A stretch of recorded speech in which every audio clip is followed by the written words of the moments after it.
Seorang lelaki tak sengaja nampak sesuatu yang pelik kat atas kepala abang ipar dia. Rupa-rupanya ada beratus benang merah yang terapung dari kepala tu. Salah satu benang tu bergerak laju ke arah tingkat 4. Awei rasa pelik dan nak pergi siasat, tapi abang ipar dia cepat-cepat halang. Dia kata, kau mabuk ke? Kita kat tingkat 10 lah ni. Terpaksalah Awei ikut dia balik dulu. Esoknya, Awei menyamar jadi kurier dan hantar barang ke bilik 41. Baru je nak tekan loceng, keluar seorang perempuan cantik dari lift. Dia ambil barang tu dan terus masuk ke dalam bilik. Hati Awei mula rasa tak sedap. Dia pun dekat intik abang ipar dia. Memang betul.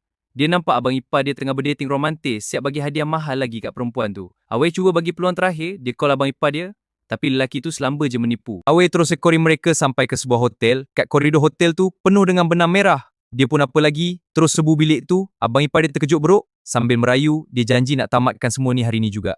Demi nak jaga hati kakak dia, Awei pun setuju nak rahsiakan hal ni. Tapi esoknya, dunia Awei rasa macam nak runtuh. Dia nampak post kat media sosial, perempuan tu bukan setakat dah kahwin dengan abang ipar dia, tapi dah mengandung pun.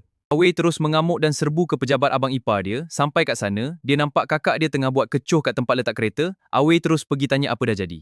Tapi jawapan kakak dia buat dia terkedu. Kenapa kau nak sibuk hal orang lain? Tak lama tu, abang ipar dia sampai dan terus peluk perempuan yang satu lagi tu kat depan semua orang. Awei naik hantu dan nak pukul lelaki tu. Tapi kakak dia sendiri yang halang. Rupanya selama ni kakak dia lah orang ketiga atau penyondor dalam hubungan tu. Janji abang ipar dia nak tamatkan segalanya tu sebenarnya bermaksud nak putuskan hubungan dengan kakak dia dan kembali semula kepada isteri dia yang sah.